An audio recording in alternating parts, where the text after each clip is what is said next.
Good morning. A couple of housekeeping announcements before the session 7-2 kicks off. This session focuses on U.S.-China strategy, rivalry, and prospect of new international security order, Korea's choices, where presentation and panel discussion will follow.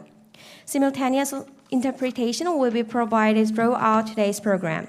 Turn your receiver into channel 3 for Korean and channel 4 for English. For those of you joining us through YouTube, you may submit your question by scanning QR code showing on the screen now. Alternatively, you can use the link provided in the description panel by clicking Show More. Session 7-2 of Korean Global Forum for Peace begins now. Greg Brzezinski, Professor of History and International Affairs, the George Washington University, will join us at the stage as the moderator of the session. Professor, the floor is yours.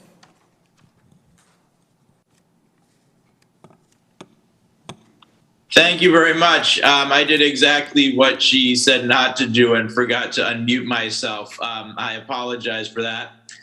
So as she mentioned, my name is Greg Brzezinski, and it's a pleasure to be directing this panel on U.S.-China strategic rivalry and the prospects of a new international security order, Korea's choices. And I think basically the title of this session says it all. The rise of China and the emerging rivalry between Washington and Beijing creates different kinds of dilemmas and policy choices for South Korea. And we're very fortunate to have a very distinguished list of presenters and commentators. I'm going to introduce the presenters and commentators briefly before turning it over to the presenters themselves. So presenting, our first presenter is going to be Dr. Scott Snyder from the Council of Foreign Relations, who's written a number of interesting books about Korea's foreign relations, including one on China and the two Koreas, which I believe is back on my bookshelf over here and a little bit overdue at the GW library.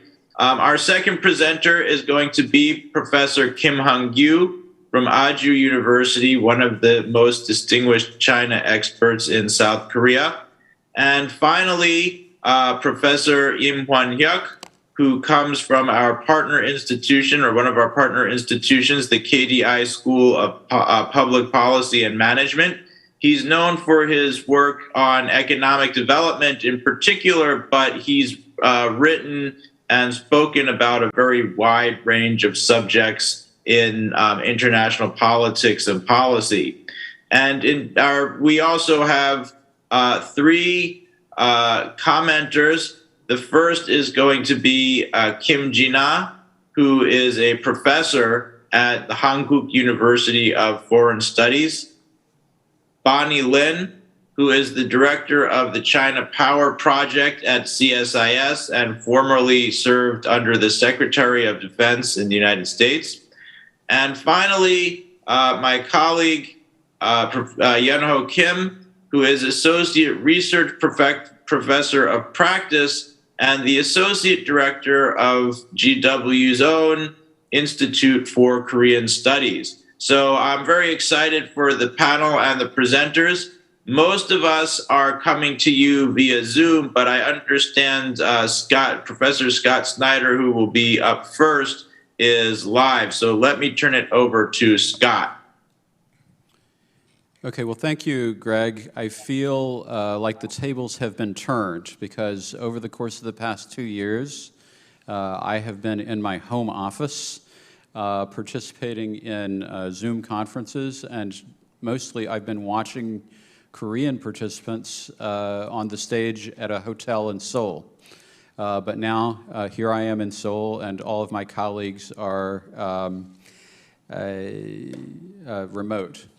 So the topic, as Dr. Brzezinski indicated, U.S.-China strategic rivalry and prospects for new international security order, South Korea's choices. What I really want to do is to provide a little bit of picture of how we got here, and then talk about what that means for Korea.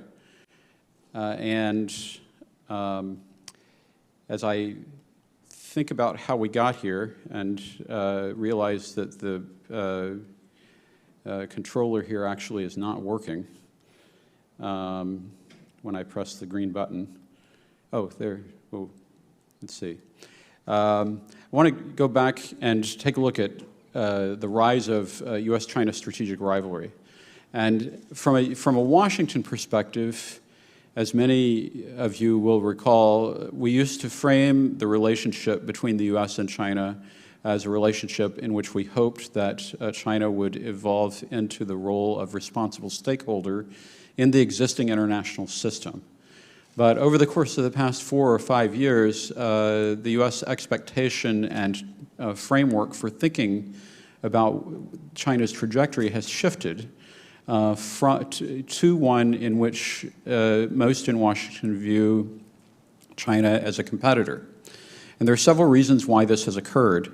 The first is that the effort to integrate China into the global order did not lead to political liberalization. Many in Washington were expecting that China would democratize as it gained greater experience and a greater stake in the global order.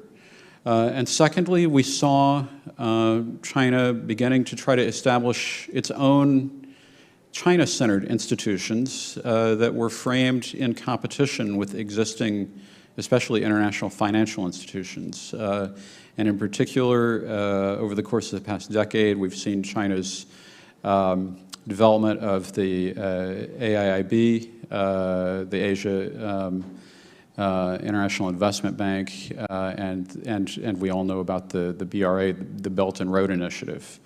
And so these are, I think, from a Washington perspective, new institutions that seem like they're reinventing the wheel, but with China at the center.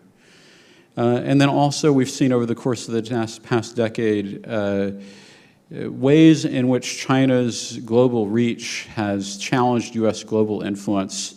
And here, when I think about that issue, I think about third regions, such as Africa, where the U.S. used to be a dominant player, and we see China's reach and influence and engagement superseding or even replacing the role of the U.S. in many aspects.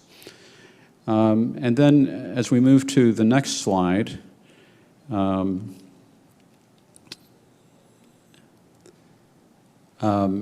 there are factors in the Chinese domestic environment that demonstrate aspirations to shift, to establish a global order with China at the center. And I think that the first instance that we can see of that really came around the global financial crisis in 2008 and 2009. And I distinctly recall that there were a number of Chinese foreign affairs specialists at that time who saw the global financial crisis as an opportunity and viewed the global financial crisis as a manifestation that the U.S. was in terminal decline.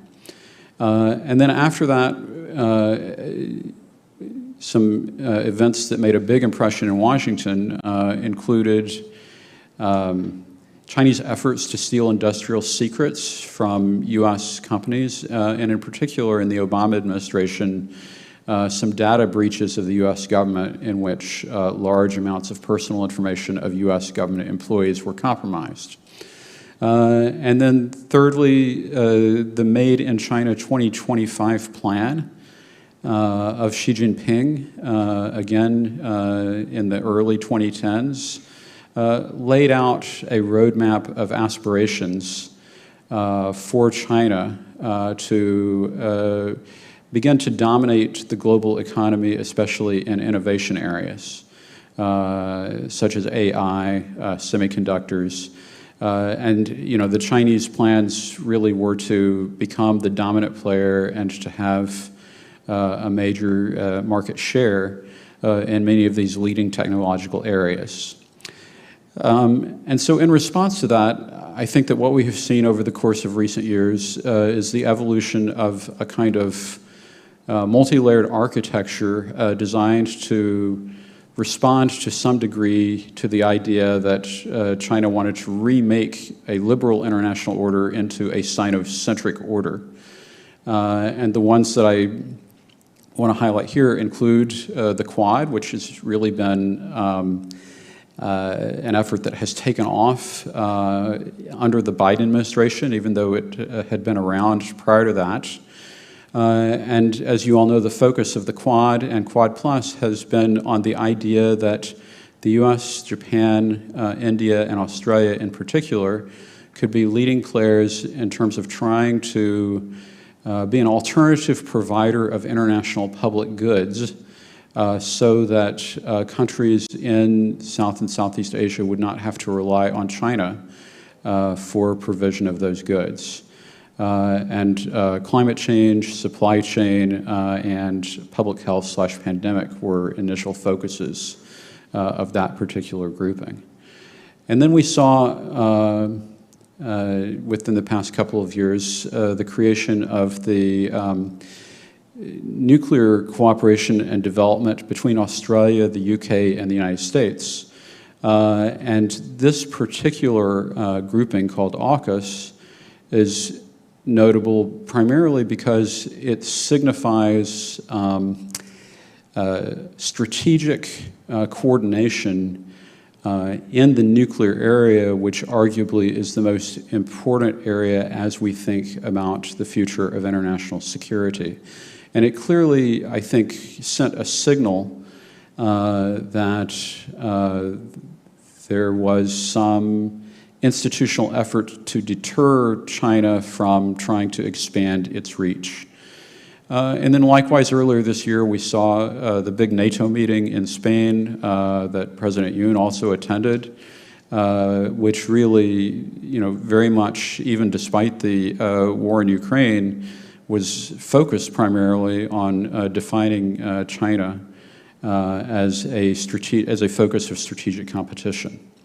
And then also earlier this year, the establishment of the Indo-Pacific Economic Forum, which really is still in formation, but is likely to be a center for trying to develop coordination between the United States and countries in Northeast and Southeast Asia as related to supply chain resiliency, and really trying to reduce the dependency of the U.S. and other like-minded countries on any potential vulnerabilities arising from China's involvement in that supply chain network.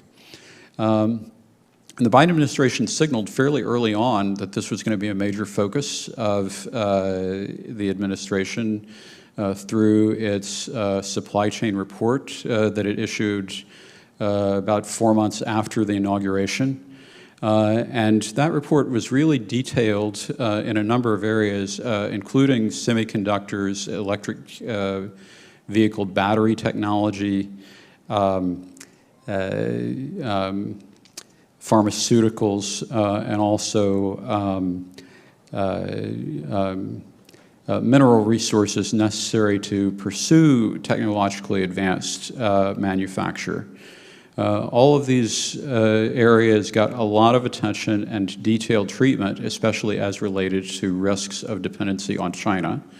And then alongside that, over the course of the past few months, we've seen the U.S. government under the Biden administration trying to strengthen the CFIUS process by which Chinese foreign investment from outside of the United States is vetted and evaluated. And so the bar has gone up in terms of the possibility of Chinese efforts to acquire advanced technology through inward investment in the United States. We've also just recently seen the passage, finally, of the Inflation Reduction Act, which involved significant U.S. government allocation of resources to promoting supply chain resiliency and competitiveness in the semiconductor sector. And we've seen in the recent joint statements between the US and South Korea a much stronger emphasis on supply chain resiliency and especially on promotion of institutional coordination between the US Department of Commerce and Korean government counterparts. And this is occurring with other US allies as well in an effort to essentially create a coalition of like-minded countries that would be the base for ensuring supply chain safety. And then, of course, we've also seen a highlighted focus on US policy toward Taiwan in recent months.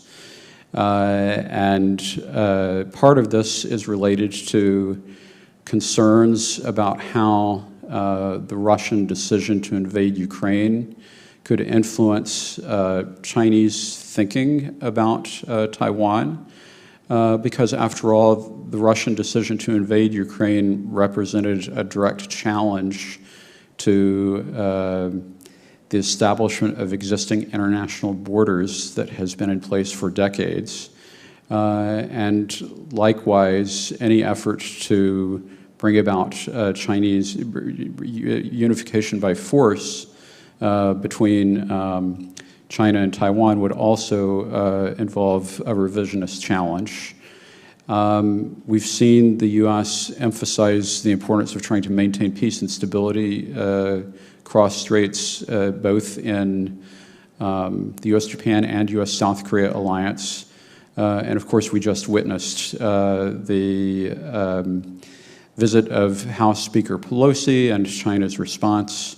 And all of this essentially drives a feeling that South Korea has to make a choice as it deals with issues like tensions across the straits and even decisions about whether or not to meet the speaker after she's just visited Taiwan. So what are the implications of this rivalry for Korean strategic choices? Well, broadly, one shift that I see is that the Yoon administration has opted for alignment with the United States rather than trying to avoid making a choice between the US and China.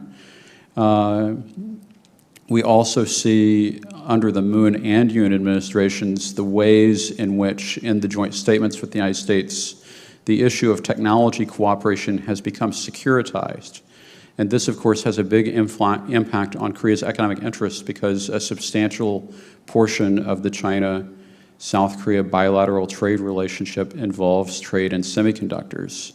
And we see in the newspapers regularly concerns about how South Korea might adjust in terms of trying to protect its market share in this area with China while also increasing South Korean inward investment in the United States by major companies in this particular area. And under the Yoon administration, we see the defining of the China-South Korea relationship as a relationship that should be built on mutual respect.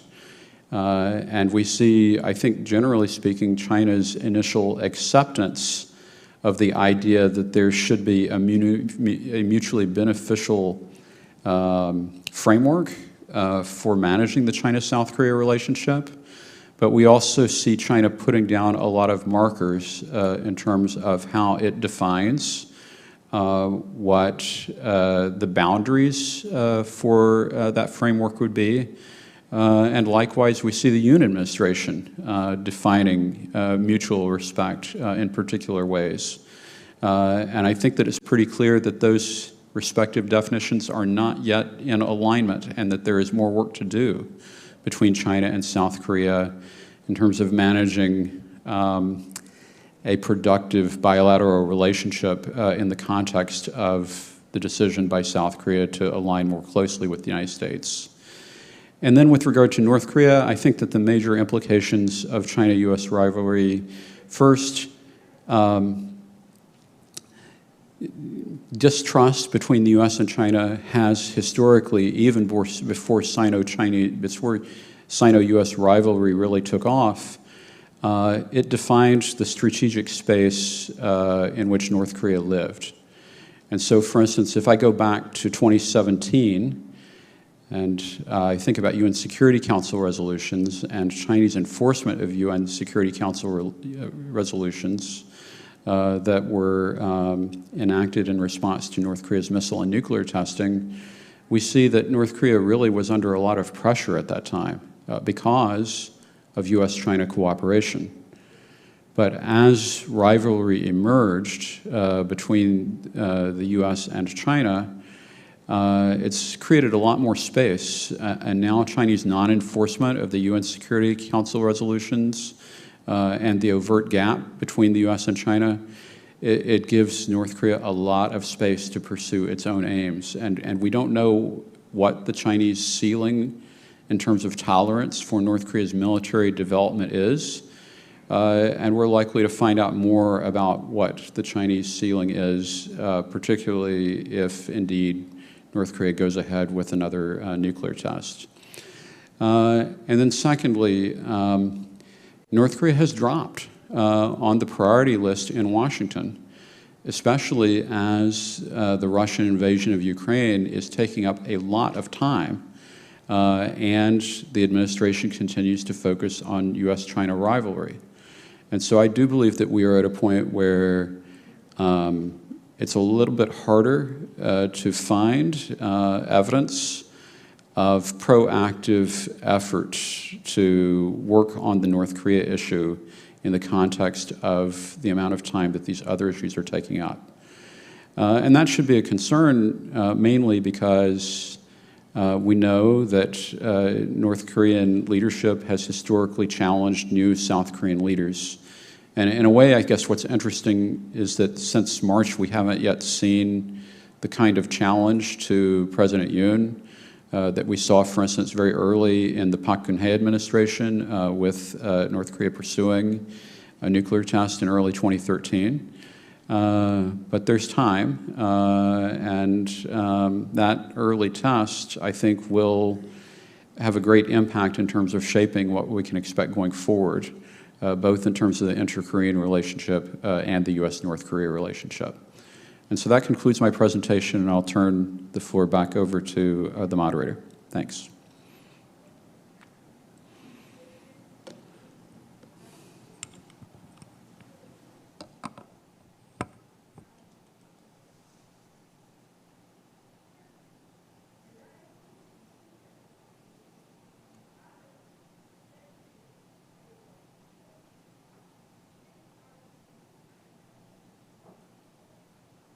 Yes, Professor Kim, you're our next speaker. Okay, I'm going to share my presentation here.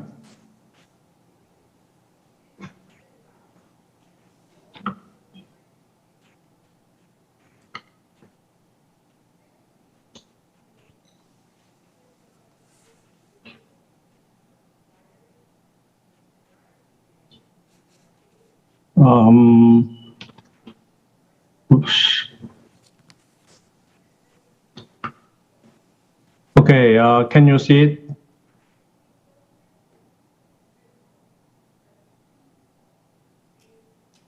I can't hear you. Is it okay? Yes, I can see it. Okay, good.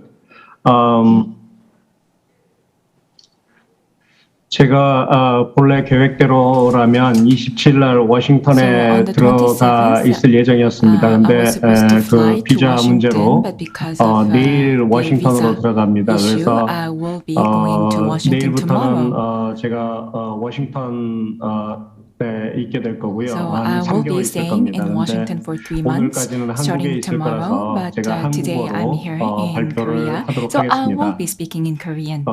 제 주제는 미중 전략 This is the title of my 중국의 presentation, 대외 U.S.-China 정책에 strategic 관한 competition and China's foreign policy. 일단 그 중국 외교는 When it comes to China's diplomacy, when Nixon visited China for about 50 years, the two countries have been involved in a strategic competition. And after President Nixon visited China for about 20 years, China focused on cooperating with the US against Soviet Union. But then there was the collapse of the communist bloc, and China shifted its diplomacy, and new leaders emerged. If you look at the slide, the guiding philosophy of the foreign policy in the Deng Xiaoping era was hide your strength and bide your time and actively accomplish something.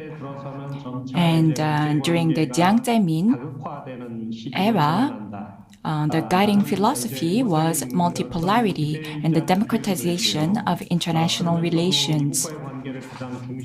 And during that time, China focused very much on its relations with the US. And at the same time, they focused on internal growth. And then Hu Jintao emerged as the new leader, and President Hu advocated peace and development as he thought China was emerging as a global leader. And especially after the financial crisis in the US, China became more confident with its diplomacy and became more aggressive. However, until Hu Jintao, China focused on peace, development, cooperation, and building a harmonious world. And China wanted to stay on a good term with the US. Those were the guiding philosophies. But with the rise and election of President Xi, the era of US-China strategic competition arrived because he demanded a new type of major country relations and shifted China's identity from a strong power that is under development to a strong power. And China established a new strategy and a new foreign policy and unveiled China's rise as a new dream. So on the international stage, we can see that the relations between the US and China is changing. This is prior to Xi. Of course, China's strategy was to become a powerful nation, according to Professor Ruth Dorsey and Michael Pillsbury. But if you look at the details, before President Xi, I think that China was more cautious with its foreign policy. If you look at the white paper released in 2011, China's peaceful development was identified, and 6 major suggestions were made. And China, under Xi Jinping, became more aggressive with its policy. Under Hu Jintao, China already overtook the US in manufacturing, and according to IMF assessment, China surpassed the US in 2014 in terms of PPP. Now, China is rapidly advancing in many fields, and China wants to become not only a maritime state and a maritime superpower, but also a continental power. And as Mr. Scott mentioned, China is rapidly advancing in the science and technology race. And China is expressing its ambition to lead the 4th Industrial Revolution and AI. 더 이상 이제 부상하는 발전도상 대국이 아닌 And as mentioned, President Xi recognizes China as a strong power, not an emerging power. However, the US approach was different under Trump versus Biden. So under Trump, the US strategy toward China was more like a strategy of the game of Go, but under Biden, it's more like a Western chess game. Now I will briefly talk about the first, second, and third term of President Xi. Recently, President Xi declared his ambition to continue on with his term during the CCP Congress. So I will be talking about that. So as I mentioned, this is the first term of Xi. It can be characterized as rapid power growth and the development of a grand national strategy. And it constructed a new national identity from developing country to a powerful nation. And at the same time, as I mentioned, President Xi unveiled a grand national strategy, such as the launch of the Belt and Road Initiative, and also proposing a new type of major country relations and forming new relationship with neighboring countries. So under Xi, we can say that the policy has become more audacious and aggressive and very bold. President Xi focused on strengthening ties with neighboring countries under the concept of community of common destiny, proposed a new type of major country relations, served national interest under the correct philosophy of public good and interest, implementation of One Belt, One Road initiative, and at the same time started to accelerate the buildup of military power in the South China Sea and reinforcement of situation awareness and planning ability by establishing the National Security Council. And China started to develop its own version of Monroe Doctrine. Now, this is the Chinese dream. President Xi proposed 200-year strategy proposals in 2013. Number one, achieve a prosperous society by 2021. And number two, build China into a modernized socialist country in an all-round way by 2049. And if you look at the wolf warrior diplomacy, President Xi plans to achieve unification of Taiwan-China cross-strait relations. So there are rumors about China wanting to consolidate Taiwan by 2049. So that's what we hear. So this is the second term of President Xi. You can see how detailed the strategy became. And under the strategic competition with the US, I think that Xi started to gain more confidence. Now the center of gravity is shifting to China. That was his thought. And I think that President Xi thinks that he has the upper hand and also thinks that as for the strategic competition, this is a long-term war. And at the same time, China is wanting to gain more influence on the international stage. So that's what we are seeing. So with the spread of COVID, China also unveiled measures and strengthened international support as well. This is the third term of President Xi and China's diplomacy. If you look at the speech on the day to mark the centenary of the CCP, you look at this phrase, China's national rejuvenation has become a historical inevitability. And he places himself neck to neck to Deng Xiaoping and his predecessors, his other predecessors. Now the hegemonic struggle is taking place. However, we will not let the US defeat us and win this hegemonic war. And he actually declared his resolution by passing a historical resolution. Of course, this is not new given China's history and culture, because they have a history of retaliation, and retaliation is nothing new in terms of strategy from China's perspective. So we have to be very keen on what's happening in China, and we have to be very cautious in dealing with China. Now let us look at the third term of Xi. Let us make some projections. I think we can predict 6 principles. First, establish the multipolar international order and secure space to increase China's influence and strengthen military deterrence capabilities against the US.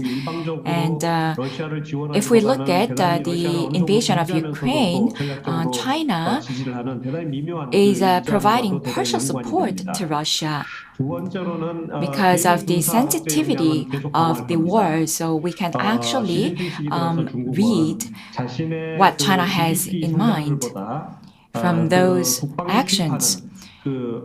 And going forward, we believe that President Xi will be injecting more money and resources into the military to become a strong military power. So that can be another prediction. At the same time, China will try to build and lead a China-centered supply chain. So expand the Belt and Road Initiative. And I believe that this is aligned with China's philosophy. So they're not aligned with Mao's principles, but they focus very much on what the other predecessors left them. Instead of clashing directly with other countries, what they will want to do is to bypass such direct clash and build leadership and gain leadership by establishing a China-centric supply chain. At the same time, I believe that Xi will shift diplomacy focus from the US to neighboring countries. So not someone like Yang Jitsu, but someone who understands the neighboring countries better. And I believe such a person can become the next leader. So maybe Wang Yi can stay in his term. And if you look at the basic strategy of China, the goal is to increase its position, solidify its position on the international stage. So China will try to develop an influence snowballing strategy so that it gains the heart of the majority, and it will also create an atmosphere for cross-strait unification and will pressure Taiwan, because Xi's major achievement will be cross-strait unification, and by doing so, Xi can emerge as a leader that actually excels Mao. Now let us look at China's view of the international political order. It is built on a three-kingdom romance. So one is led by the US, the other by China, and the remaining one by Western European countries that pursue autonomy. However, because of the invasion of Ukraine, now what we are seeing is a bifurcation into 4 different blocks or major powers. And they are trying to increase power in their own space. And I believe that China will try to pursue that multi-polarization going forward. Now let us look at the policy toward the Korean Peninsula under Xi. In the early days, he focused on denuclearization. However, with the deployment of THAAD and other hardline strategies, and given the US-China strategic competition, Xi's perspective toward toward Korea changed. So, denuclearization, dialogue, peace and stability is part of Xi's policy. So he pursues a policy of 3 no and 1 absence, which can be characterized by denuclearization, stability, peace, and the principle of resolution through dialogue. And at one point, he considered adopting support for independent, peaceful unification as the 4th principle. And recently, Yoon Suk-yeol sent a top official to China. And since the end of 2014, they applied stricter carrot and stick strategy against North Korea. And Lee Yu-shan, a member of the Standing Committee of the Politburo, visited the DPRK. And so we can see what's happening between China and the DPRK, and China is trying to exert more influence when it comes to the DPRK issue. Now, let us look at the future, what will happen between Korea and Japan. Now, Yoon Suk-yeol is being very cautious about his approach to China, and now with the advent of the Yoon Suk-yeol administration, now we are seeing that he has a long way to go to do better in terms of Korea-China relations. Now, and we do see some instability on the international landscape, and recently with the inflation IRA law in the US, while the Korean and the Japanese companies are actually not being considered, and that goes against the friend-shoring strategy of the US. And if you look at the missile defense system in the Indo-Pacific region, that will be linked to the Korean Peninsula issue as well. So all in all, Korea will be facing many challenges going forward. And 1850 items are the items that Korea relies on China, which means that Korea is very vulnerable when it comes to the supply chain it has with China. At the same time, they will be continuing accelerating military intervention. China will be accelerating military intervention in Cadiz. So these are some of the projections that I have. And now these are some suggestions that I have.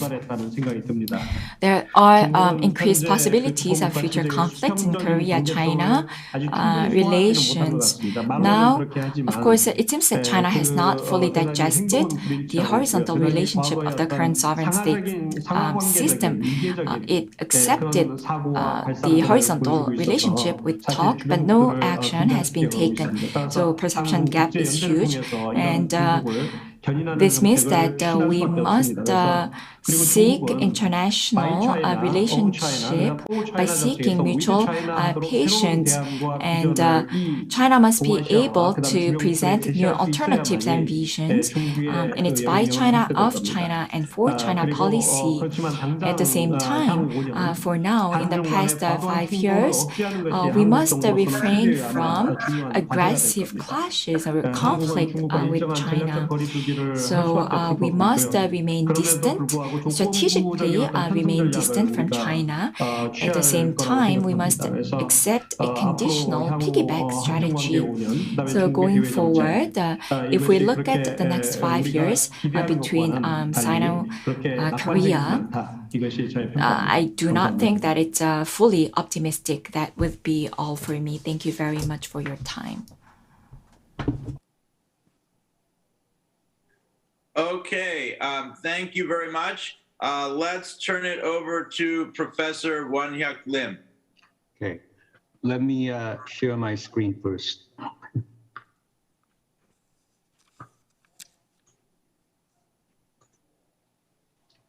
Can you see clearly? Okay. Since my time is limited, what I want to do is to get the main messages out first, and then if I have time, go into some detail. Okay. My presentation starts with the background about Korea's strategic choice, given what's going on in the region as well as globally. And I have basically two premises. Korea is a divided peninsula in Northeast Asia, so it makes sense for Korea to reduce tension between maritime and continental powers and promote international cooperation so as to minimize the risks of conflict on the peninsula and facilitate reunification. So geopolitically, that's the basic premise. And in addition, as an industrial democracy with limited natural resources and a medium-sized domestic market, it is also important for Korea to engage actively in international trade and contribute to an inclusive rules-based order, both regionally and globally. And this kind of strategic thinking, based on the two premises, has guided Korea's foreign policy, at least since the late 1980s, when Korea was democratized and the Cold War came to a close. So I have in mind things like Korea's contribution to APEC, also ASEAN +3, and so on. And in fact, this has helped Korea to ride the accelerating wave of globalization and raise its standing on the international stage. However, as the previous two speakers mentioned, the context of the strategy has changed, and Korea has a number of current concerns. First, America's approach to China has changed from what may be called strategic engagement to strategic competition, or in the words of Campbell and Sullivan, competition without catastrophe in coordination with allies and friends. And also on the Chinese side, China has become more assertive as well, from Taogang Yanghui to Xinxing or new type, in great power relations, regional cooperation, and global governance as well, as Professor Kim emphasized. In addition, more recently, Russia's invasion of Ukraine is exacerbating the risks of a new Cold War, sometimes between autocracy and democracy, but facts on the ground may be somewhat different from this framing. And importantly, most countries are actually trying to secure their strategic autonomy rather than trying to join the new Cold War between autocracy and democracy, in my view. And last but not least, domestic politics in many countries, United States, China, Turkey, India, and so on, is turning to nostalgic and assertive nationalism. So we had under Donald Trump, Make America Great Again, but Xi Jinping's China dream is something like Make China Great Again. Under Modi, it's Make India Great Again, especially the Hindu India, and so on. So instead of countries dealing with socioeconomic problems internally and also contributing to building an inclusive and cooperative international order, it seems that many countries are turning to nostalgic and aggressive nationalism, and that presents problems for Korea as it tries to proactively engage in international trade and contribute to an inclusive rules-based order. So what should Korea do as the next slide? And basically, I have a few principles. Korea should not take a new Cold War as preordained. As I emphasized, Korea's geopolitical position as well as geoeconomic position means that Korea has little to gain from a new Cold War. And in this context, I think it's important to recall that Willy Brandt's Ostpolitik, championed by West Germany, was launched only a year after the Soviet Union's invasion of Czechoslovakia in 1968, during the heyday of the old Cold War. So we shouldn't take Russia's invasion of Ukraine as basically the trigger for a new Cold War, but rather think about Korea's own national interest and design Korea's policy going forward. Instead of taking a new Cold War as a given, Korea should continue to promote international cooperation and contribute to an inclusive rules-based order, both regionally and globally, while hedging for the risk. And toward this end, I think it's important for Korea to strengthen its own military, enhance the mutually defensive nature of its bilateral alliance with the United States, and build friendly relations with other countries in the Asia-Pacific region and beyond.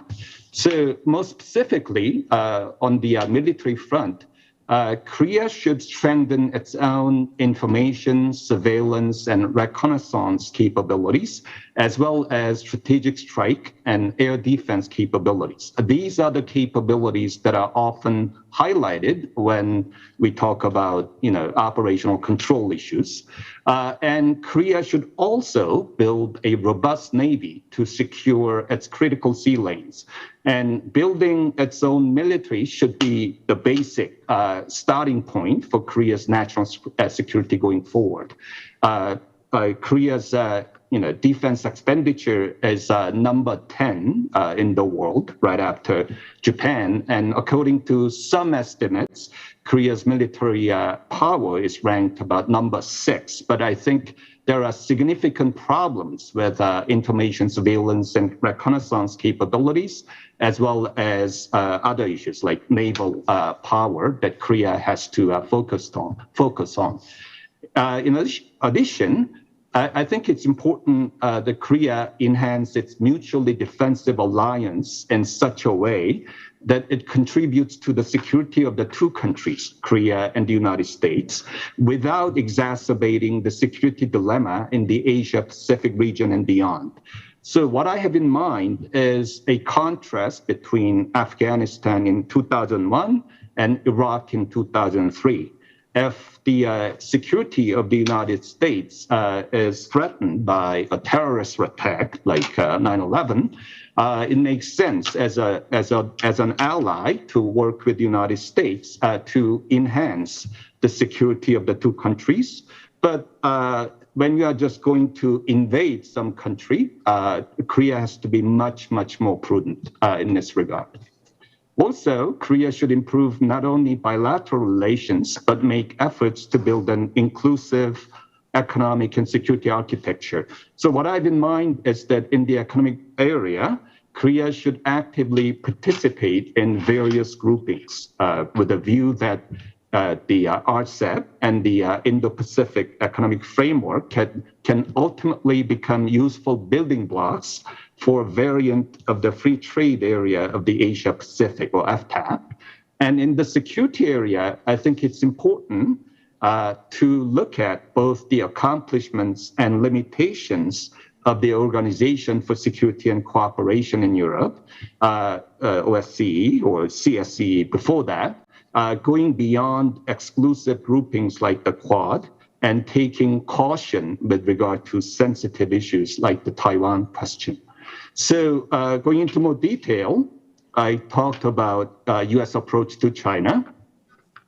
And, back in 2021, last year, there were 7 missions for China's diplomacy laid out by the PRC government, and I think it summarizes China's foreign policy quite well. And as far as Korea is concerned, Korea focused on the multilateral core, the GATT WTO regime, and supplemented it with preferential trade agreements. And back in 2016 and before, there was some vision of an emerging inclusive architecture with RCEP on the one hand and TPP, Trans-Pacific Partnership, on the other. And basic thinking was, and I continue to hold this basic thinking, that instead of siding only with the RCEP or TPP or CPTPP at the exclusion of the United States or China, Korea should try to build toward FTAC. In fact, Korea already has bilateral FTAs with all members of the RCEP and TPP, except for Japan and Mexico anyway. And I think it's important to try and build inclusive trade architecture, trade and investment architecture going forward. This table, I'm not going to spend much time on this, but this table compares Korea's exports in 1989, the end of the US-Soviet Cold War, and 2019, what Kissinger called the foothills of US-China Cold War. There was a dramatic shift, as we can all agree, and you can look at the details if you have time. And as far as Korea's international economic strategy is concerned, as Scott mentioned, in the Pacific economic framework remains an economic framework so far, and not a trade agreement with increased market access. It has 4 components: connected economy, resilient, clean and fair economy. And my assessment is it'll be quite challenging to introduce new rules and obligations without offering tangible benefits. And it also requires a fairly labor-intensive bureaucratic work if you are going to, work on 4 pillars and try to have something cohesive and comprehensive going forward. And Korea's position so far has been to join the Indo-Pacific Economic Framework initiative. And the basic thinking is better to be at the table and participate in rulemaking and other discussions, especially after the successful conclusion of the RCEP. Korea has already applied to join the CPTPP, but CPTPP is unlikely, or Korea is unlikely to expend much political capital in the absence of the United States in CPTPP. As far as security strategy is concerned, I go back to what Hastings Ismay said about NATO's objective. Hastings Ismay was the first Secretary General of the NATO. He said that the objective of NATO was to keep the Americans in, the Russians out, and the Germans down. And channeling that, I think the Quad's objective could be defined as get the Chinese out, the Indians in, and the Japanese up, right? But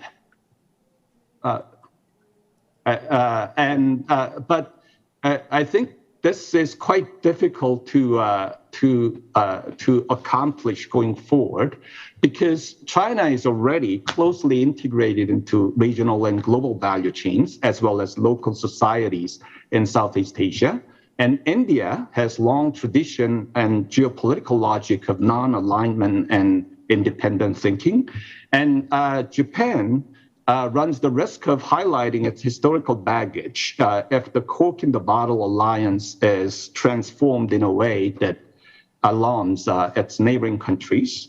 And I think it's important to focus on the security dilemma and the need to create something like CSCE, OSCE in the Asia Pacific, not a similar structure as NATO versus Warsaw Pact.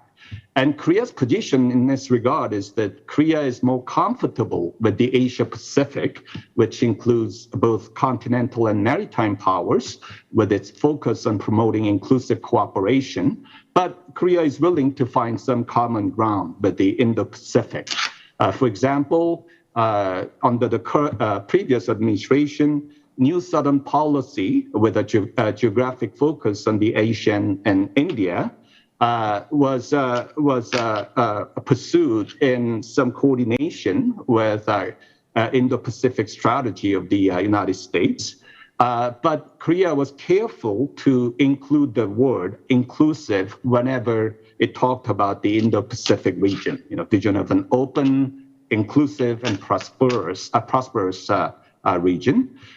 Korea participated in Quad Plus, as you know, and also Talisman Sabre 2021 as well. And going forward, it remains to be seen whether Korea will join the Quad and make it Quint, or something more imaginative and inclusive, in my view. Finally, on the sensitive question of Taiwan, I think it's useful to go over documentary history, starting with UN resolution in 1971 and the 3 communiques between the United States and People's Republic of China, as well as US-Taiwan 6 assurances and Bill Clinton's 3 no's in 1998. And on this front, there are a number of questions. Okay. Well, can there be enough economic and political convergence between the PRC and Taiwan to make one country, 2 systems a practical solution for the peaceful resolution of the Taiwan question? And what if one side of the Taiwan Strait, namely Taiwan, no longer maintains there's but one China and that China is a part of China? Where's the limit to peaceful resolution then? And there are more technical issues as well. Does the U.S. recognition of the government of the PRC as the sole legal government of China, as the communique says, preclude high-level U.S. officials' visit to Taiwan and so on? And finally, on Korea's position with regard to Taiwan question, I think it's useful to look at ROK-PRC joint communique when we normalize relations. And basically, Korea basically used the boilerplate and recognized the PRC as the sole legal government of China, and acknowledges that the Chinese position that there's but one China and that Taiwan is a part of China. On the flip side, the PRC acknowledges that an early and peaceful reunification of the Korean Peninsula is the ardent wish of the Korean people, and supposed peaceful unification of the Korean Peninsula by the Korean people. So, and more recently, as you know, both between Biden and Moon and Biden and Yoon, Korea emphasized the importance of preserving peace and stability in the Taiwan Strait. But there are 2 important military questions, like what would be the extent of U.S. forces in Korea's involvement in a military contingency in the Taiwan Strait, and what should be the extent of the ROK military's involvement as well. So that's all I have. Thank you. Okay, thank you for a great presentation, Juaniak. Now we are going to turn it over to our commenters, and first is Professor Kim Jina. Thanks for inviting me to this wonderful session. I learned a lot, actually. I think how the U.S. form a global coalition can be the key question for today's discussion. And what we observed is the unity of and the speed of the Western response to the Ukraine crisis were very much remarkable. It is true that European countries are forming a united front in preserving international peace and stability. And states are joining this multilateral sanctions to prohibit the import of Russian oil and gas, supplying either lethal or non-lethal arms to Ukraine, and publicly condemning Russia's actions. But what we also observe at the same time is that the response of the Indo-Pacific powers seems to be quite divided. We have seen strong opposition or ambivalence or tacit support to the US.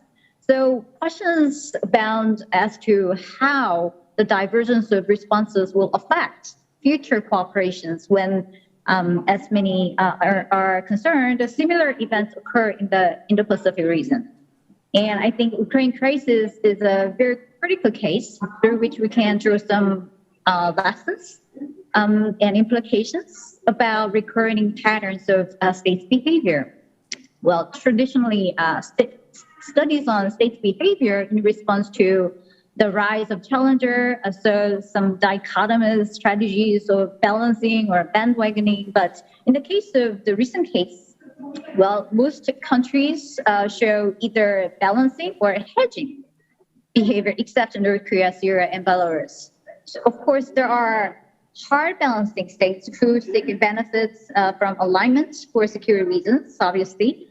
The interdependence of Russia with most European countries and US allies turns out to be very high, and economic and diplomatic sanctions of these countries against Russia can generate somewhat significant cost. But most European countries and US treaty allies in the Indo-Pacific region are willing to engage in costly signaling by joining the US sanctions and providing material support to Ukraine. But there are also many hedging states seeking opportunities to reduce risk associated with treating aside. So when states prefer avoiding costly trade-offs caused by aligning with one great power against the other, they prioritize either risk management or seek ways to reserve the flexibility in their strategic behavior in the future. And there are many others who supported the resolution in March at the UN General Assembly to condemn Russia, but abstained in April when voting to suspend Russia's membership in the UN Human Rights Council. So these states' alignment commitment is issue dependent. And there were 14 states consistently abstained from the UN voting. And 12 other states chose abstention in March, but voted against in April. So we can observe that those who choose either soft balancing or soft hedging are dependent on the import of Russian oil and gas or weapons purchase. And when it comes to states in Indo-Pacific, Malaysia, Myanmar, and the Philippines do not have significant cost issues, so therefore they consistently support the U.S. But Brunei, Cambodia belong to the weak alignment group and do not actively support the U.S. positions. And among those who choose soft hedging, India is the country that faces significant cost of trade-offs.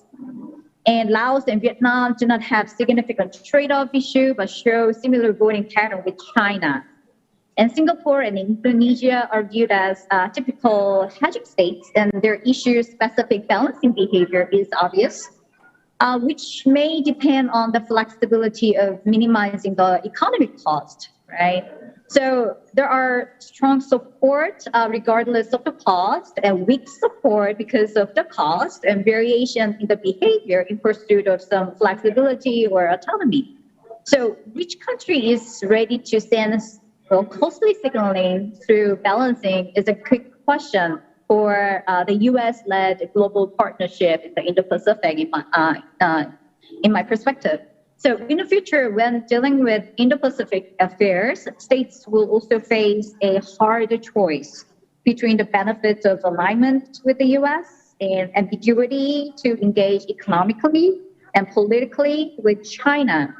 And most would want reducing the cost-benefit trade-offs between balancing for security reasons and hedging for economy reasons.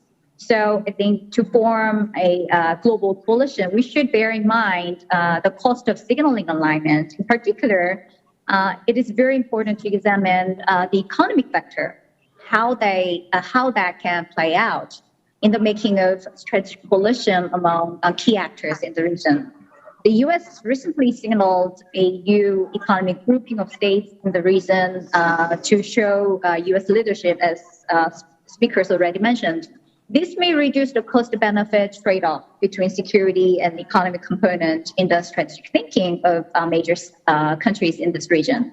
And more political and diplomatic investment in building comprehensive ties between the U.S. and Asian countries, that will help them be more confident in the U.S. rather than more doubts about the U.S. as a guarantor of stability in this region. And also networking among states that are very much committed to balancing and signaling is very, very essential for security cooperation in the future. So I think the U.S. should not only ask the contributions from its allies to execute an effective strategy, but also help allies force enhancement and capacity building so that they can ensure military readiness and support of regional stability when there is any conflict between the U.S. and China. I'll stop there. Thank you very much.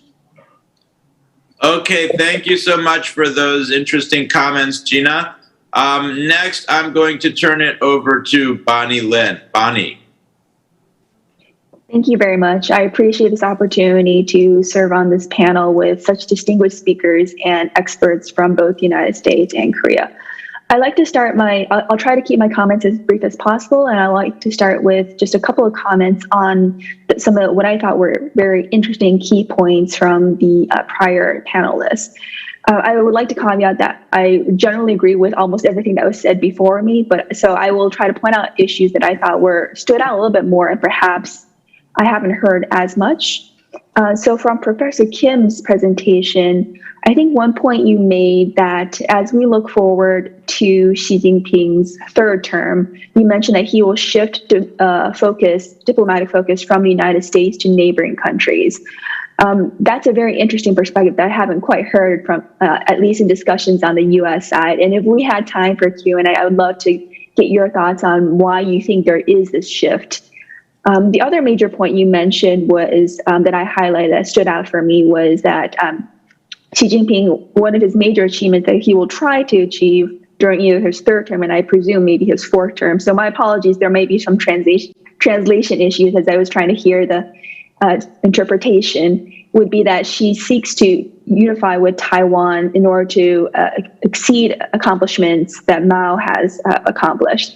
And I think I've heard that phrase, I've heard folks mention that, but I guess I would just caution that that is a huge, major task that, and assuming that even she has 2 more terms from now, that's only 10 years to accomplish that task. So maybe I would caveat that maybe Xi's goal is to make progress, significant progress on unification, but not necessarily achieve the full unification. With respect to Professor Lim's points, one point that I thought really struck to me was your point about how domestic politics in many countries, where countries are unable and unwilling to deal with their social economic problems. As we look at the international security order moving forward, particularly as we look at U.S.-China dynamics, one issue that I'm hearing more and more, including from our Chinese counterparts, but also from close NATO partners, is as we look at the United States, who actually sets foreign policy? Is it the Biden administration or is it Congress? And if you have 2 foreign policy setting centers, it makes it really complex for not only China, but even our closest allies and partners to calibrate U.S. policy. And particularly on an issue as sensitive Taiwan, if congressional leaders can be setting the policy there, and in some ways maybe even driving or causing crises, that makes U.S.-China relations potentially more unstable or more destabilizing than if you had just one foreign policy center in the United States. Let me also build on that to reflect on some of the other points that were drawn out in the previous conversation that I think probably needs a little bit more emphasis. So as I look at the international security order, and this is a point that Professor Lim and others had made, what I'm hearing more and more from the Chinese is a perceived division in the international security order among leading democracies versus authoritarian countries. We've talked about how Russia's invasion of Ukraine has promoted the linkage between Russia and China, particularly as China has at least provided rhetorical support for Russia. As we see Russia invade Ukraine and China engage in unprecedented military exercise against Taiwan, there's again the very strong narrative that's forming that authoritarian countries are now either attacking their weaker neighbors or attacking democracies. And that narrative is being linked to other narratives that authoritarian governments are generally revisionist and breaking rules, whereas democracies like the United States and other countries are trying to preserve the status quo and maintaining the rule-based international order. I agree with, I think it was Professor Lim and others in saying that this narrative doesn't apply to all countries and all democracies, but I would say that at least from the Chinese perspective, it applies to at least the leading states in terms of leading authoritarian governments as well as in the leading democracies. I very much agree with some of the points made in that moving forward, we'll likely see China being much more willing to use force to defend its interests. I think both Professor Kim and Professor Lim, as well as others, have mentioned that this is likely what we will see. And I would note that this is a consequence of various factors, including not China's growing military power, but also a lesson learned that it's taking from Ukraine. My understanding, one of the major lessons learned China is taking is that Russian diplomacy, including Russian efforts to outreach to NATO and the United States, did not work. In other words, Russia had to use force. As China looks at itself, it has to wonder, why would China be any more special than Russia? If the United States doesn't listen to Russia and didn't consider Russia's legitimate security interest, why would the United States consider Chinese interests? And what we saw in August was a clear demonstration of that vis-a-vis Taiwan. And we're likely to see moving forward that China will be much more willing to use force to defend its interests. One area that I didn't see any of the panelists discuss was to the extent that China may be willing to cultivate its much stronger security partnership of its own. So we talked about Quad, we talked about AUKUS, we talked about all the activities that the U.S. side has been doing, but what are Chinese responses to that? And I think we should put on the table that China will likely look to deepen relations not only with Russia, but also with countries that may be either close to Russia or China now. We're increasingly seeing, for example, Iran, Venezuela, Cuba, Nicaragua, Belarus, Syria, Burma, basically a lot of autocracies on this list. But as we move forward, we need to consider if China strengthens its security ties or relationships, it doesn't necessarily require an alliance. What type of world would that look like? And how would that impact US-China dynamics? And how would that impact Korea? Let me just touch very, very briefly on implications for South Korea. I think most of the folks have already mentioned this already. But a critical question I have is, and I think it was addressed throughout the different presentations, is to what extent does South Korea actually have the ability to shape the emerging international security order, or is your response mainly to adapt to the realities? I think what I'm getting from this is, from the different panelists, is South Korea's main response is actually to adapt to the best possible and navigate the different realities, not so much that you have significant ability and agency to shape that. But the question I have, a couple of questions I have is, as South Korea is thinking of positioning itself more to, I guess, not to avoid taking positions that China opposes, do you think actually that influences, for example, China's position with respect to North Korea? Or, for example, are either China's or Russia's motivations for deepening relations with North Korea motivated by actions not related to what South Korea is doing? It could be, for example, motivated by responses to U.S. actions. So as you think through sort of your position, it would be interesting to hear more about what is driving China's actions that actually South Korea has control over. And if you don't have that much control over, then is your best option to try to navigate that reality? And if there is a possibility that North Korea could be one of the countries in which both China and Russia are deepening relations with, then would it be better for South Korea's purpose to actually strengthen relations closer to the emerging U.S. camp? There's obviously a lot more to cover, but in interest of time, I'll wrap up here. Thank you. Thank you. Those were some terrific questions and points, Bonnie. I appreciate it. Let's turn last but not least to Yunho Kim. Thank you, Greg. Do you hear me? Okay. Let me briefly make some comments on the challenges to economic security cooperation between the U.S. and Korea for the sake of time. Seoul and Washington's economic and foreign policy interests do not always perfectly align, especially when China is factored in their strategic calculations. As we discussed today, for example, it is not clear yet whether the two allies are ready to discuss how to deal with China's potential economic coercion in a collective manner. And since the first Biden-Yun summit last May, the Washington Policy Circle started to discuss how to put into practice the shared recognition of the potential benefits of greater cooperation.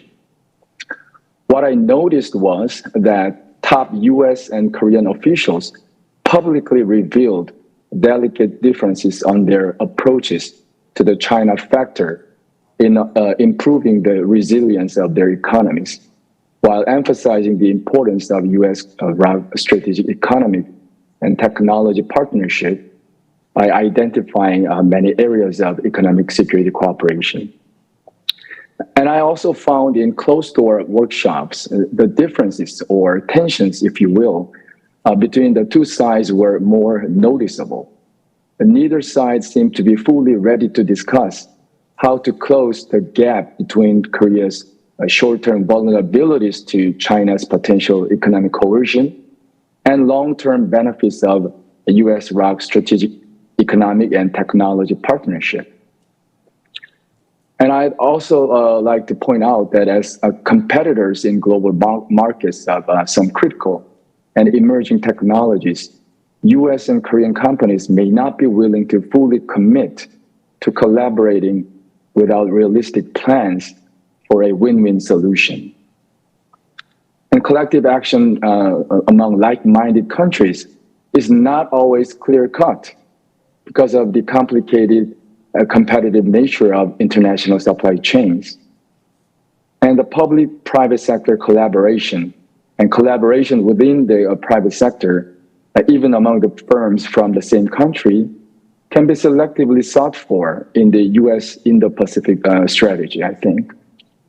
And given the changing dynamics of economic security interests among like-minded countries, Korea should be prepared for a long and arduous, if you will, road to a functioning Indo-Pacific economic framework, or IPEF. And it is true that the Biden administration is more focused on competition than engagement with China, but US efforts to upgrade its supply chains intertwined with China cannot solely rely on decoupling. So South Korea should carefully monitor the facts on the ground between the US and China and look out for a long-term US strategy to re-engage China. And US domestic politics, as Heung-kyu pointed out, would likely follow a very volatile path after the midterm elections this year and the presidential election in 2024. So like-minded countries in the region will have to be prepared for uncertainty over the future of US Indo-Pacific strategy and the possibility of a return to tumultuous relations with the United States, depending on who the next president of the United States will be. In following up on the agreements made at the Yun-Biden summit meeting, Seoul and Washington will have to search for concrete and functioning mechanisms for their economic security cooperation. And without close strategic communications and consultations, the decades-old US-ROC alliance could risk creating unnecessary misunderstandings and undermining mutual interests, even in the short term. So I think it'll be critical for both sides to ensure a mutual understanding of the other's strategic thinking and priorities accurately. So this will necessitate strategic communication channels, not only at the intergovernmental level, but also through engaging relevant stakeholders between the two allies. Let me stop here. Thank you.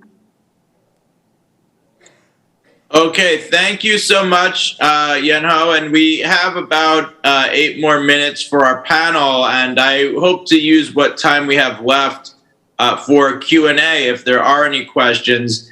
And let me just repeat that if you're watching the panel online, please send your questions through the link on YouTube. And if you're a member of the audience in the hall, please feel free to ask your questions freely. So are there any questions?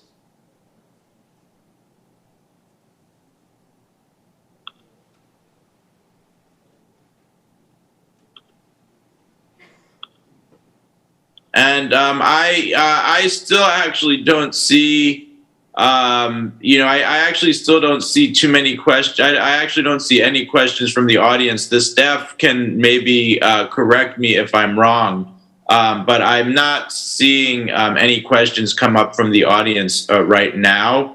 I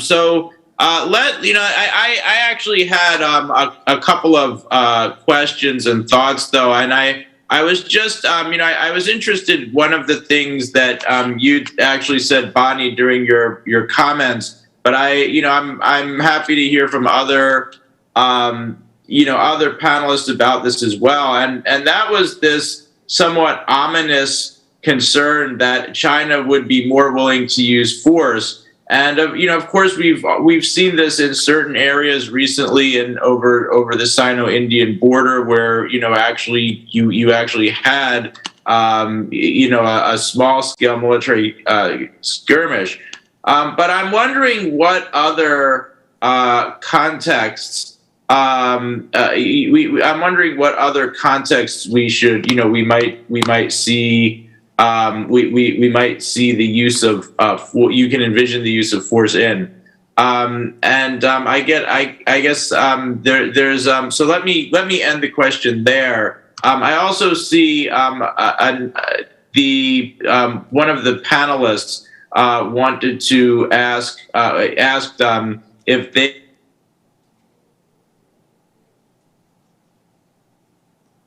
Why don't I just throw out my question, and then I will. I guess if anybody wants to take a shot at that, that's fine. If not, then let's give the presenters a chance to respond to the commentators.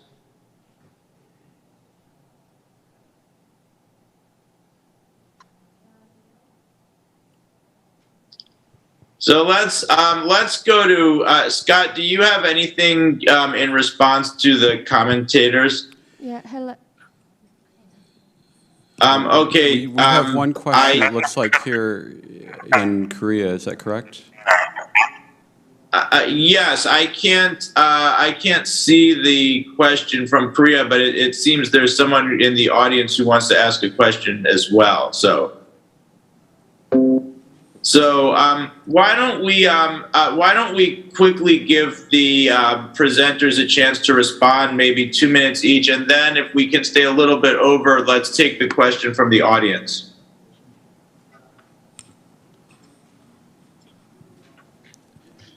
Okay, I'm primarily just going to respond to Yunho because he made some very interesting points about the potential undercurrents of tension between the U.S. and South Korea in the context of, the challenge of cooperating in this supply chain resiliency area. And I think that this is precisely relevant to what is happening with the Inflation Reduction Act and the current delegation by South Korea to try to secure inclusion for electronic vehicles being produced by Korea for the tax credit. And this is a work in progress. I think we're going to see these consultations go forward in various ways, and the ability of the U.S. and South Korea to achieve mutually satisfactory outcomes on that set of issues will be a good indicator of whether or not we're actually going to be able to move forward in expanding the economic dimension of cooperation in the context of the alliance as suggested in the joint statement.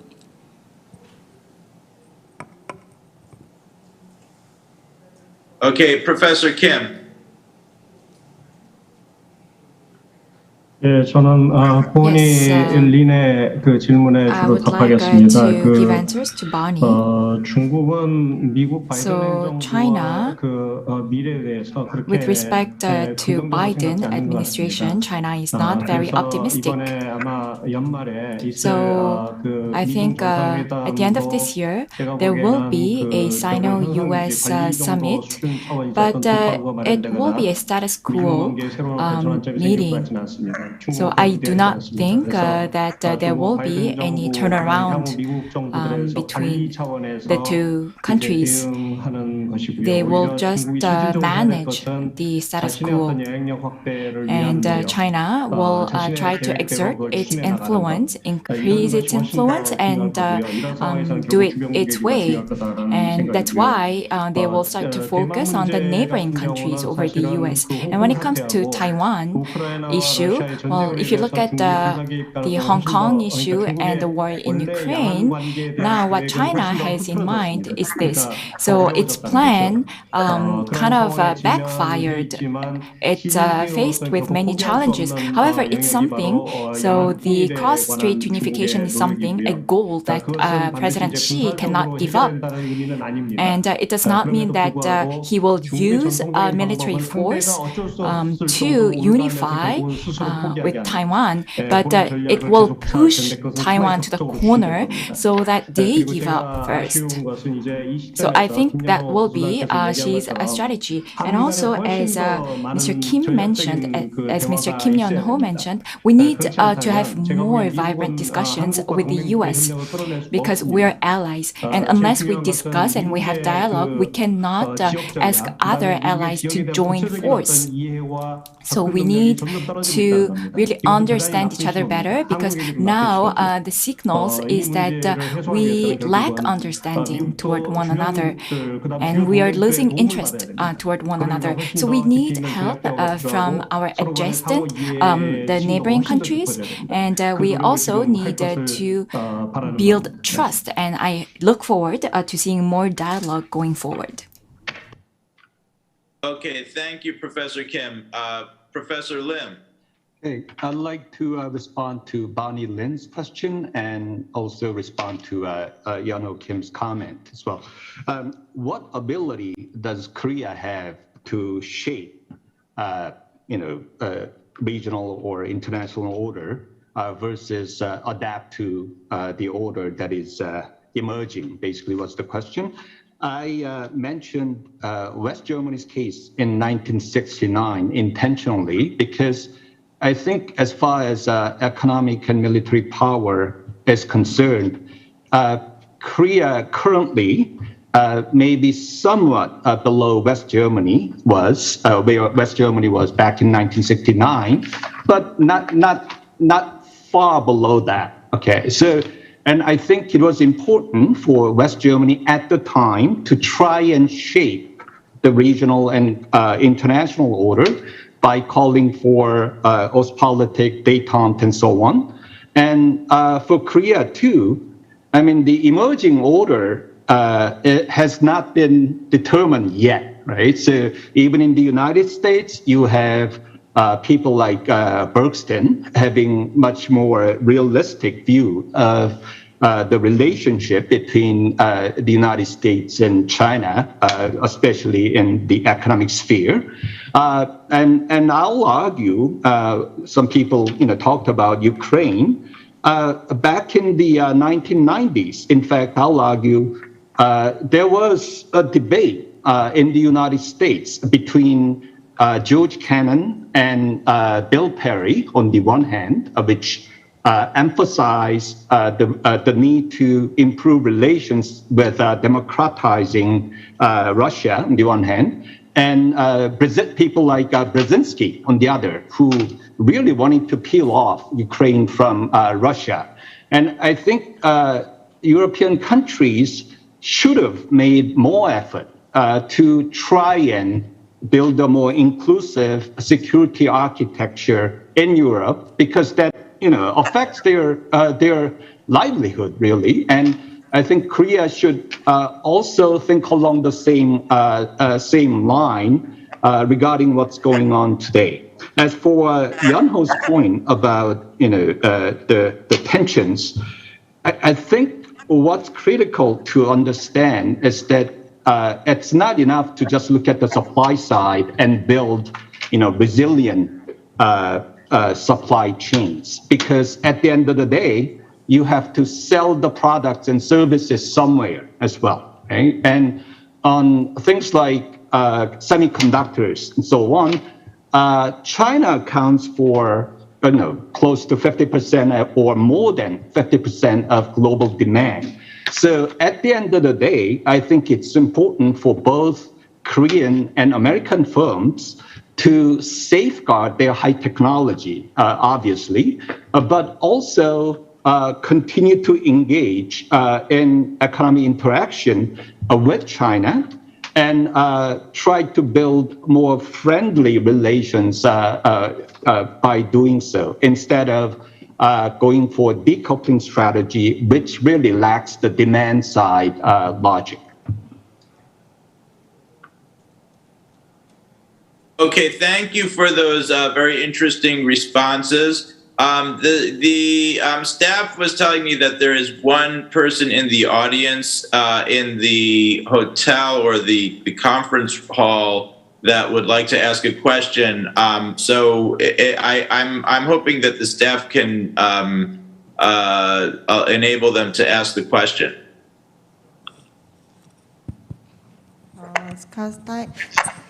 스나이더께 질문을 Yes, I have 드리고 a question to 싶은데요. Professor Snyder. IR에 관련해서는 아까 답변을 주셨었고 제가 궁금해하던 것은 I have a question 시큐리티 regarding 관련해서는 security. 한미 동맹이 강화되고 다시 The U.S.-Korea alliance 북중선이 강화돼서 is strengthening, 내전이 and 펼쳐질 North Korea 경우에 and China 오히려 relations are 북한의 improving. 군사적 And if a 공간이 더 new 확대될 수 Cold 있는데 Order takes place, 이렇게 then I think there's more 신냉전이 space 불구가 for 펼쳐질 North 경우에 Korean 한미 military 동맹이 action. 오히려 강화돼서 I believe that 북한이 Korea-U.S. 군사적 alliance, 개발이나 if it becomes stronger, then 군축이 North 더 Korea will 이루어지지 have more 않을 수도 있는데 incentive 한미 동맹이 더 to 강화돼야 enhance 하는 its military, but 측면에서 it 이유를 may 좀 not 설명해 happen. So 주시겠어요? I would like to know why you believe that Korea-U.S. security alliance should become stronger when it's not a given that North Korea will build up its military more.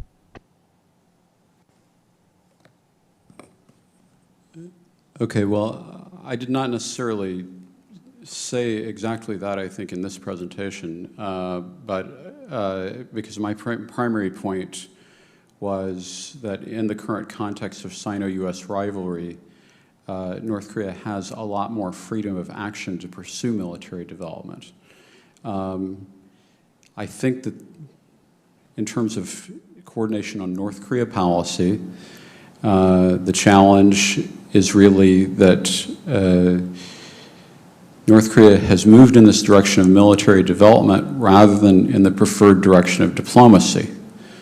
And the US and South Korea have the challenge of how to send a message of resolve about defense in light of North Korea's efforts to strengthen its military capabilities, while also trying to find a way to steer North Korea into a direction that can more effectively manage the situation and to reduce the risk of potential conflict.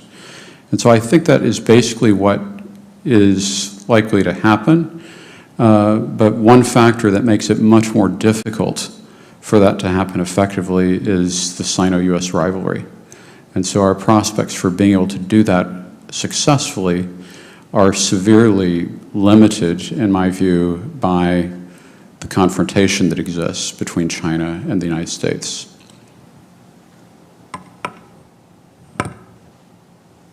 Okay, thank you very much, Scott. I appreciated that. We're actually about 7 minutes over time, so let me just wrap up by saying this was a very interesting panel. I learned a great deal from both the presentations and the commentators. We really, maybe next time we should do like 2 hours so that we have time to, get more Q&A and a little bit more, back and forth. But, on the whole, I think this is really a critical issue, and we're not going to solve all of the dilemmas that this emerging rivalry between the United States and China poses for Korea in any amount of time. I suppose it's a conversation that we need to continue to have going forward. I also hope people in the audience might continue to pay attention to some of the events at the Institute for Korean Studies at the George Washington University. We work together with the Korea Development Institute on many of those activities. And so I hope many of you will continue to keep an eye out for those activities, because we hope to discuss some of these very issues along with events being held by the Seeger Center for Asian Studies at the George Washington University. Thank you very much, everyone, for participating, and have a great evening.